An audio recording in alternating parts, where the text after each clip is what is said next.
Mesdames, Messieurs les membres de l'Académie, je vous remercie pour votre intérêt concernant mon travail de thèse dont le sujet porte sur l'histoire des chirurgiens dentistes durant la Première Guerre mondiale et en particulier sur celle d'Henri Petit, dentiste nancéen. Je vais brièvement vous présenter ma thèse qui s'articule autour de deux grands axes. D'abord l'évolution du statut des dentistes durant le conflit, puis l'histoire d'Henri Petit, dentiste nancéen mobilisé durant la guerre. Avant la guerre, aucun statut n'est attribué aux dentistes par le service de santé. Malgré quelques actions, il n'y a que peu d'intérêt porté à la bouche du soldat. De multiples pétitions sont lancées, réclamant la création d'un corps de chirurgiens dentistes militaires, mais les réponses sont sans appel, cela ne serait d'aucune nécessité et ne constituerait que gêne et embarras. Au début du conflit, les dentistes sont mobilisés comme simples soldats, sans grade ni statut, et servent en tant qu'infirmiers ou brancardiers et sont alors exposés en première ligne. Avec l'enlisement du conflit, débute la guerre de position. Les postes de secours se retrouvent très rapidement engorgés en raison des nombreuses blessures et pathologies qui se développent dans les tranchées. À cela s'ajoutent les algies et pathologies bucco-dentaires qui invalident toujours plus de soldats. Pour soulager les souffrances de leurs camarades, les dentistes réalisent des soins à même le sol et profitent de leur permission pour apporter du matériel. L'année 1916 marque un tournant majeur dans la reconnaissance du statut de dentiste militaire.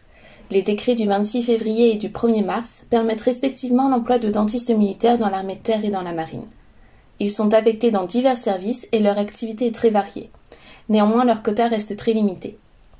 Les différentes structures dentaires se répartissent entre la zone des armées et l'intérieur, mais avec une organisation différente en raison d'une hiérarchisation des priorités. À l'avant, l'objectif est d'assurer la prise en charge des urgences, soulager les soldats des douleurs afin qu'ils puissent manger leurs rations convenablement et se battre. Dans la zone intérieure, on observe une meilleure coordination entre les différentes structures et l'accent est davantage mis sur la prévention ainsi que sur les traitements conservateurs. Je vais à présent vous présenter l'histoire d'Henri Petit, jeune dentiste mobilisé lors de la guerre. Grâce aux nombreux clichés pris par Henri Petit et aux témoignages recueillis auprès de son fils Daniel, il nous a été possible de reconstituer ses affectations pendant la guerre. Sa famille est originaire de Moselle et s'est installée à Nancy après l'annexion de 1870. Henri Petit est né le 18 mars 1885. Il commence en 1901 ses études à l'Institut dentaire de Nancy sous la direction de René Rosenthal. La formation à l'époque dure 3 ans et il obtient le titre de chirurgien dentiste le 18 juillet 1904. Il est alors âgé de 19 ans. Il fait ainsi partie de la première promotion de dentistes de Nancy. Il travaille pendant 2 ans en tant qu'opérateur à Nancy au cabinet du docteur Gilles, puis réalise son service militaire au 79e régiment d'infanterie de 1906 à 1908. Après son service, il ouvre son propre cabinet le 1er octobre 1908. Malheureusement, la guerre éclate et il est mobilisé dès le 2 août 1914 et est affecté au 79e régiment d'infanterie. Alors qu'il participe au combat dans la Somme, il est blessé à Capi le 29 septembre 1914, touché au poumon par des éclats d'obus qu'il conservera toute sa vie. Henri Petit est nommé infirmier en mars 1915 et est affecté pour sa convalescence au dépôt des armées de Lorraine, au sein de la caserne de Landremont à Nancy, jusqu'en juin 1916. Il se retrouve par la suite à des postes de plus en plus spécialisés, mais toujours à proximité du front. De 1916 à 1918, il participe au groupement des brancardiers divisionnaires de la 74e division d'infanterie de l'ambulance 144. Celle-ci regroupe les cabinets dentaires de garnison, les centres hospitaliers avec services de chirurgie et prothèses maxillofaciales, ainsi que l'ambulance à cheval. Avec le décret de 1916, il obtient le grade d'adjudant dentiste militaire et sera affecté à divers endroits. D'abord au château de Morée en Meurthe-et-Moselle de juin à juillet 1916. Il rejoint ensuite le centre hospitalier de Duny dans la Meuse, au sud de Verdun, en octobre 1916. Événement important, en novembre 1916 s'est tenu le congrès dentaire interallié à Paris, réunissant près de 800 personnes. Henri Petit fait partie des membres adhérents et a réalisé une communication lors de laquelle il a mis en avant le fonctionnement de ses créations, à savoir un bureau secrétaire et un atelier de prothèses démontables.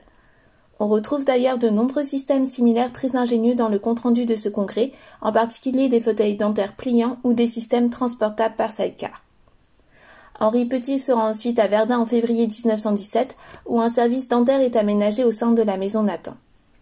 Il rejoint ensuite le centre dentaire de Pévy dans la Marne, d'août à septembre 1917. Le 11 septembre 1917, il est décoré de la Croix de guerre, avant de servir l'ambulance de stomatologie numéro 2 à Ambly-sur-Meuse. En 1918, il est nommé chirurgien dentiste de première classe, ce qui correspond au grade de lieutenant. Il participe au combat de Monchy-Humières près de Compiègne.